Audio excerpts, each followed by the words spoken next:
Saket IAS के YouTube channel पर आपका स्वागत है। हमारे क्वेश्चन प्रैक्टिस सीरीज में chapter wise question practice Indian economy के बेसिक कॉन्सेप्ट पार्ट 3 आज हम इसको प्रैक्टिस करेंगे। और जैसे कि मैंने आपको बताया, इसकी जो व्याख्या है वो आपके लिए कमिंग एग्जाम में बहुत यूजफुल होगी। तो चलिए स्टार्ट करते हैं। नेक्स्ट इसका पार्ट 3 का पहला क्वेश्चन हमारे सामने है। क्वेश्चन है मिश्रित अर्थव्यवस्था का अर्थ है, यानी कि इनमें से मिश्रित अर्थव्यवस्था का क्या अर्थ है। ऑप्शन ए, जहां कृषि और उद्योग दोनों को समान महत्व दिया जाता है। ऑप्शन बी, जहां राष्ट्रीय अर्थव्यवस्था में सार्वजनिक क्षेत्र का मतलब है यहाँ पर सरकारी क्षेत्र, यानी कि ऐसे व्यापार या उद्योग जो सरकार के नियंत्रण में संचालित होते हैं।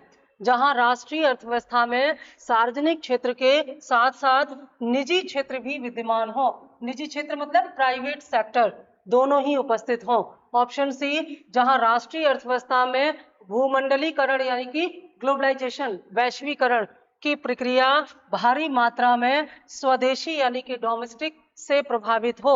ऑप्शन डी, जहां आर्थिक नियोजन और विकास में केंद्र और राज्य दोनों की समान भागीदारी हो। बहुत ही सिंपल सा प्रश्न है। तो मिश्रित अर्थव्यवस्था का क्या अर्थ है? देखिए, सिंपली दो प्रकार की अर्थव्यवस्थाएं होती हैं, साम्यवादी अर्थव्यवस्था और पूंजीवादी अर्थव्यवस्था। साम्यवादी अर्थव्यवस्था में सरकार का नियंत्रण होता है प्रत्येक क्षेत्र पर। क्षेत्र कितने हैं? अर्थव्यवस्था के 3 क्षेत्र हैं, प्राथमिक, द्वितीयक और तृतीयक। तो तीनों क्षेत्रों में उत्पत्ति के संसाधनों पर, उत्पादन पर, वितरण पर जब सरकार का नियंत्रण होता है तो उसे साम्यवादी अर्थव्यवस्था कहते हैं। और जब इन उत्पादों के वितरणों की, निवेश की स्वतंत्रता होती है तो उसे पूंजीवादी अर्थव्यवस्था कहते हैं। लेकिन जहां पर दोनों चीजें विद्यमान हो उन्हें मिश्रित अर्थव्यवस्था कहा जाता है। जैसे भारतीय अर्थव्यवस्था मिश्रित है, तो मिश्रित अर्थव्यवस्था का लक्षण ही है जहां पर सार्वजनिक एवं निजी क्षेत्र दोनों की समान भागीदारी हो या समान ना भी हो, दोनों की मौजूदगी हो, तो ऐसी अर्थव्यवस्था को हम मिश्रित अर्थव्यवस्था कहते हैं। आंसर होगा बी। भारत में मिश्रित अर्थव्यवस्था के बहुत सारे एग्जाम्पल आप देखेंगे, जैसे शिक्षा के क्षेत्र में, स्वास्थ्य के क्षेत्र में, ट्रांसपोर्ट के क्षेत्र में, यानी कि बहुत सारे क्षेत्रों में। किसको छोड़ के? 2 को छोड़ के। कौन कौन से? भारतीय रेलवे और एटॉमिक एनर्जी यानी कि परमाणु ऊर्जा। इन 2 क्षेत्रों को छोड़ करके बाकी सभी क्षेत्रों में सरकार के साथ साथ प्राइवेट क्षेत्र को भी निवेश की अनुमति दे दी गई है, जो हमारे 1991 की आर्थिक सुधार की प्रक्रिया के तहत धीरे धीरे किया गया है। तो वर्तमान में भारत में केवल 2 उद्योग हैं या 2 क्षेत्र हैं जो सरकार के एकाधिकार में आते हैं। बाकी सभी क्षेत्रों में सार्वजनिक और निजी क्षेत्र दोनों की भागीदारी हो सकती है। तो मिश्रित अर्थव्यवस्था का ये मतलब है। मिश्रित अर्थव्यवस्था का जो कॉन्सेप्ट है 1929 की मंदी में अर्थशास्त्री कीन्स द्वारा दिया गया था, जब अमेरिका में आर्थिक या महामंदी आ जाने की वजह से पूंजीवाद फेल हो गया था, तो वहां पर मिश्रित अर्थव्यवस्था का कॉन्सेप्ट दिया गया। चलिए अगले प्रश्न की ओर बढ़ते हैं। नेक्स्ट क्वेश्चन हमारा, बंद अर्थव्यवस्था वह है जिसमें, बंद का मतलब यानी कि क्लोज्ड इकोनॉमी। अब यहाँ पर बंद अर्थव्यवस्था का मतलब ही होता है जहां पर, यानी कि जैसे कोई देश है, अगर उस देश ने दुनिया के अन्य देशों के साथ अपने व्यापारिक संबंध नहीं रखे हैं। व्यापारिक संबंध कैसे होता है? या तो हम कुछ ना कुछ निर्यात करें या फिर हम आयात करें, ठीक है। तो आयात, निर्यात और निवेश, इन 3 के रूप में अगर देखा जाए, जब कोई देश आयात, निर्यात और निवेश इनके लिए अपनी अर्थव्यवस्था को बंद कर लेता है, बहुत सारे कस्टम्स लगा दिए जाते हैं, तो हम वैश्विक अर्थव्यवस्था में शामिल नहीं हो पाते। तो ऐसी अर्थव्यवस्थाओं को कहा जाता है बंद अर्थव्यवस्था। ऑप्शन ए, मुद्रा पूर्ति पूर्णतया नियंत्रित होती है। ऑप्शन बी, घाटे की वित्त व्यवस्था होती है। ऑप्शन सी, केवल निर्यात होता है। ऑप्शन डी, ना तो निर्यात होता है और ना ही आयात होता है। राइट आंसर होगा आंसर डी, यानी कि ऐसे देश जो बाकी दुनिया के साथ आयात और निर्यात या तो नहीं करते या बहुत ही सीमित सरकार के नियंत्रण या निगरानी में करते हैं, तो उस देश की अर्थव्यवस्था बाकी विश्व के लिए बंद हो जाती है। इसे हम क्लोज्ड इकोनॉमी कहते हैं। शीत युद्ध में दुनिया दो भागों में बटी थी, एक था पूंजीवादी गुट, दूसरा था साम्यवादी गुट। तो साम्यवादी गुट की जो अर्थव्यवस्था थी वो कैसी थी? बंद अर्थव्यवस्था थी। अगले प्रश्न की ओर बढ़ते हैं। नेक्स्ट क्वेश्चन है, भारत किस प्रकार की अर्थव्यवस्था है, यानी कि भारत की अर्थव्यवस्था इनमें से कैसी है? कई बार इसको हम दोहरा चुके हैं पिछले हमारे वीडियोस में। समाजवादी बिल्कुल नहीं, गांधीवादी भी नहीं है, स्वतंत्र भी नहीं है। भारत एक मिश्रित अर्थव्यवस्था वाला देश है, और मिश्रित अर्थव्यवस्था वाला देश होने का मतलब है भारत में सार्वजनिक क्षेत्र और निजी क्षेत्र दोनों का सह अस्तित्व दिखाई देता है। हाँ, लेकिन हम ये भी कह सकते हैं, यहाँ से एक प्रश्न और आपके लिए पूछा जा सकता है, बन सकता है कमिंग एग्जाम में, कि यद्यपि भारत एक मिश्रित अर्थव्यवस्था है, लेकिन 1991 के पश्चात या वर्तमान में भारतीय अर्थव्यवस्था का जो रुझान है वो किस तरफ हो रहा है, यानी कि भारतीय अर्थव्यवस्था किस ओर जा रही है? तो भारतीय अर्थव्यवस्था तेजी से पूंजीवाद या बाजारवाद की ओर जा रही है। मिश्रित अर्थव्यवस्था में साम्यवाद और पूंजीवाद दोनों की विशेषताएं एक साथ दिखाई देती हैं। सार्वजनिक उद्यम या सार्वजनिक क्षेत्र साम्यवादी अर्थव्यवस्था का उदाहरण होता है, साम्यवादी या समाजवादी का, और निजी क्षेत्र पूंजीवाद का उदाहरण होता है, और दोनों को मिलाकर के हमारी बनती है मिश्रित अर्थव्यवस्था। तो भारत एक मिश्रित अर्थव्यवस्था वाला देश है। एक बड़ा ही अच्छा एग्जाम्पल मुझे यहाँ याद आ रहा है, कभी कभी छोटी छोटी चीजों से हम कितना कुछ सीखते हैं। हमारे रेडियो और टेलीविजन में हम एक ऐड देखते हैं, दाने दाने में केसर का दम। दाने दाने में केसर का दम जब हम सुनते हैं तो उसमें बड़े बड़े हमारे जो स्टार्स हैं वो आकर के उसको प्रमोट करते हैं, और हम बड़े उसको चाव से आकर के देखते हैं कि जब ये कह रहे हैं तो दाने दाने में केसर का दम होगा ही। दाने दाने में केसर का दम बोलने वाले ये जो लोग हैं और ये जिस प्रोडक्ट को प्रचारित कर रहे हैं वो पूंजीवाद का सबसे बड़ा एग्जाम्पल है। क्योंकि चाहे जो भी हो, भले ही दाने दाने में केसर के स्थान पर दाने दाने में कैंसर का ही क्यों न दम हो, उनको तो अपना प्रोडक्ट लॉन्च करना है, तो बड़े बड़े स्टार्स इसको प्रमोट करा दिया। लेकिन इसके प्रमोशन के साथ साथ, क्योंकि ये पैसे के लिए करते, भाई उनको पैसे मिल गए, उसके साथ साथ लास्ट में ये बोला जाता है कि यह स्वास्थ्य के लिए हानिकारक है, यानी कि पान मसाला खाना स्वास्थ्य के लिए हानिकारक है। इसका जो प्रचार हो रहा है ये पूंजीवाद का उदाहरण है, जिसके प्रचार में इतना पैसा खर्च किया जा रहा है क्योंकि इससे लाभ होगा कंपनियों को। और सरकार की जो वार्निंग है कि इसे पान मसाला खाना स्वास्थ्य के लिए हानिकारक है, ये कल्याण का प्रतीक है। यह सरकार अपनी जिम्मेदारी निभा रही है। आपको बताया जा रहा है कि भाई खा तो रहे हो, देख लेना ये स्वास्थ्य के लिए ठीक नहीं है। तो कंपनियां अपना सामान बेचने के लिए उसका प्रचार करा रही हैं, और सरकार आपको जागरूक करने के लिए ये जो इसकी जो लाइन है वो बोली जा रही है। निश्चित तौर पर दोनों चीजें एक साथ हैं भारत में। निश्चित तौर पर अगर हमारे यहाँ या किसी भी देश में, भारत की बात हो रही है, अगर भारत में केवल पूंजीवाद होता तो आपको अलर्ट न किया जाता सरकार की तरफ से कि इसे खाना स्वास्थ्य के लिए हानिकारक है। और अगर केवल साम्यवाद होता तो फिर जाहिर सी बात है कि जो कंपनियां हैं वो मनमानी इसका प्रचार प्रसार नहीं कर सकती थी। तो सिंपल सा भारत में मिश्रित अर्थव्यवस्था दिखाई देती है। नेक्स्ट क्वेश्चन, भारतीय अर्थव्यवस्था में संयुक्त क्षेत्र का अभिप्राय क्या है? संयुक्त क्षेत्र का मतलब है ज्वाइंट वेंचर। ज्वाइंट वेंचर का मतलब होता है, देखिए मैं हमेशा आपसे कहती हूँ कि आप उत्तर मत रटिए, आप इस कॉन्सेप्ट को समझिए, क्योंकि आने वाले एग्जाम में क्वेश्चन अलग प्रकार से बनेंगे। अगर आप इनके आंसर को रट के जाएंगे, हो सकता है प्रश्न अलग प्रकार से पूछ लिया जाए, तो क्यों ना संयुक्त क्षेत्र को ही समझ लिया जाए।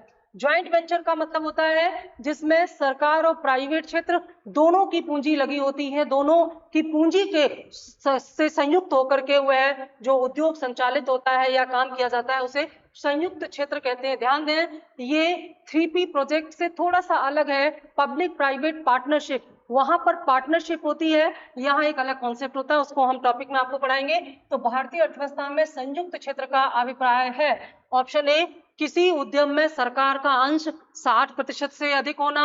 ऑप्शन बी, कोई भी वस्तु सरकारी तथा निजी दोनों क्षेत्रों में उत्पादित होना। ऑप्शन सी, यह सहकारिता क्षेत्र का ही दूसरा नाम है। ऑप्शन डी, किसी उद्यम में सरकारी एवं निजी दोनों का ही सम्मिलित स्वामित्व होना।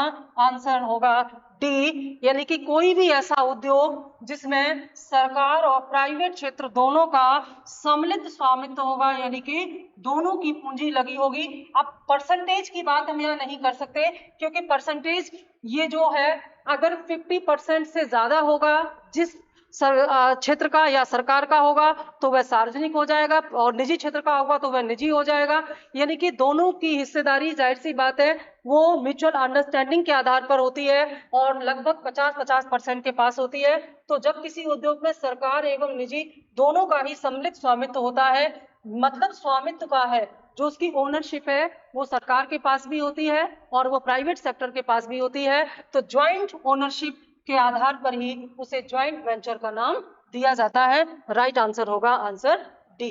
नेक्स्ट क्वेश्चन हमारा, विकास का भारतीय मॉडल किसके हितों की सुरक्षा करता है?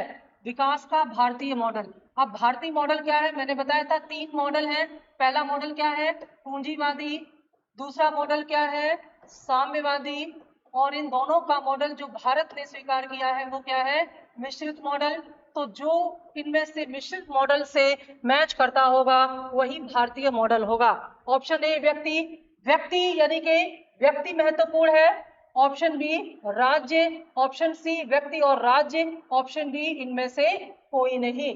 अब यहाँ पर हमें देखना होगा कि हमारी मिश्रित अर्थव्यवस्था में कौन सा पार्ट इसमें मैच करता है। पूंजीवाद में क्या है? पूंजीवाद व्यक्तिवादिता होती है इसमें, यानी कि यह व्यक्तियों पर फोकस करता है, पर्टिकुलर एक व्यक्ति को फोकस करता है जिनसे ज्यादा पैसे मिलने हो, चाहे वो निवेशक हो चाहे उपभोक्ता हो।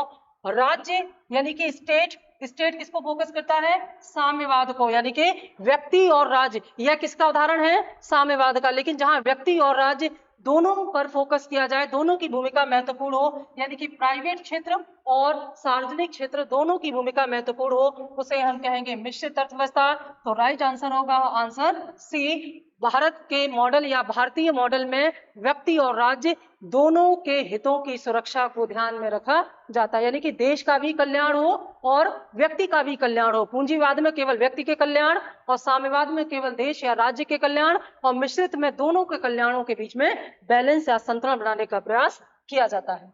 नेक्स्ट क्वेश्चन, यह सत्य होगा कि भारत को परिभाषित किया जाए, यह सत्य होगा कि भारत को परिभाषित किया जाए, यानी कि इनमें से भारत किस प्रकार से आप भारत की अर्थव्यवस्था को देखते हैं?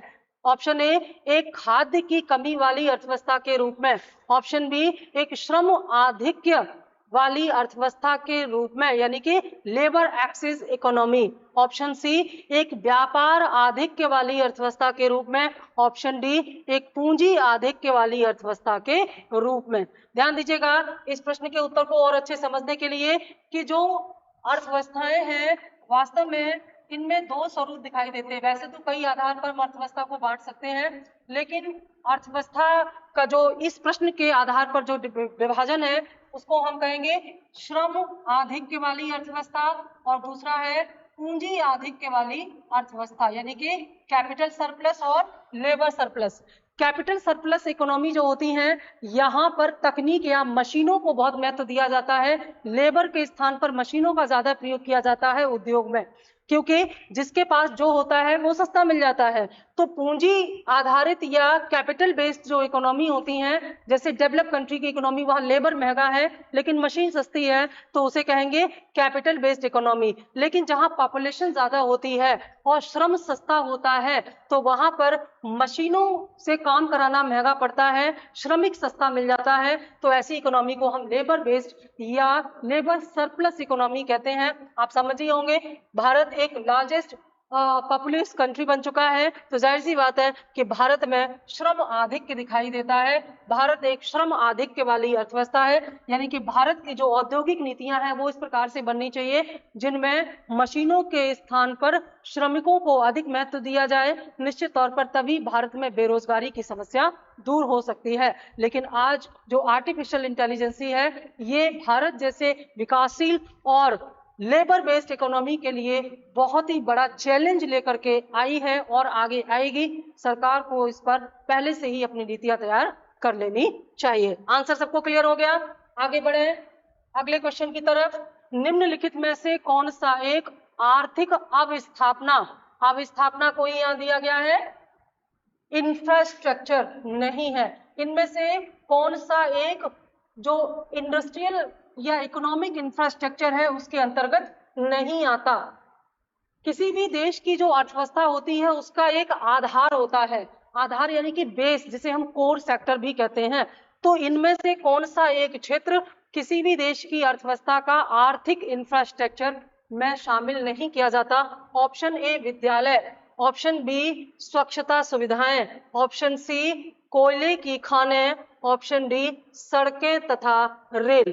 अब आप देखिए, विद्यालय किसी भी देश के इंफ्रास्ट्रक्चर का भाग होते हैं, क्योंकि विद्यालय से शिक्षा का प्रचार प्रसार होता है और निश्चित तौर पर इससे हमको ट्रेंड और अवेयर लेबर फोर्स मिलता है। तो ये भी होगा।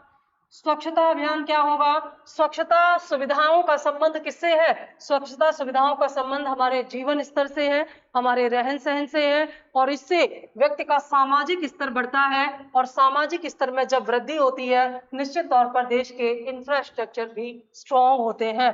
कोयले की खानें और सड़क तथा रेलवे, इसमें ध्यान देना है। देखिए, सड़क तथा रेलवे स्पष्ट तौर पर किसी देश की आर्थिक संरचना को बनाते हैं, और ये किसी देश की मूल आर्थिक संरचना का एक पार्ट होता है। लेकिन कोयले की खानें, खान का मतलब होता है अपनी प्राकृतिक अवस्था में, एक होता है माइंस, एक होता है माइनिंग।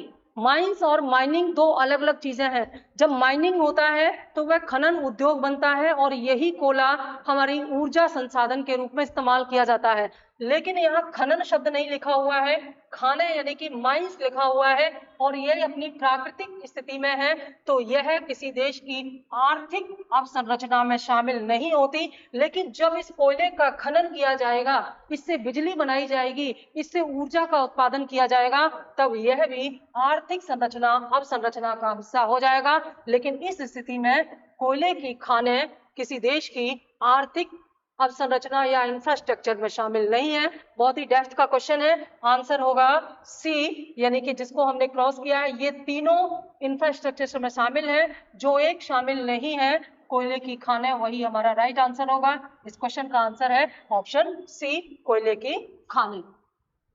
नेक्स्ट क्वेश्चन, निम्नलिखित में से कौन सा भारतीय असमानता घटाने का उपाय नहीं है?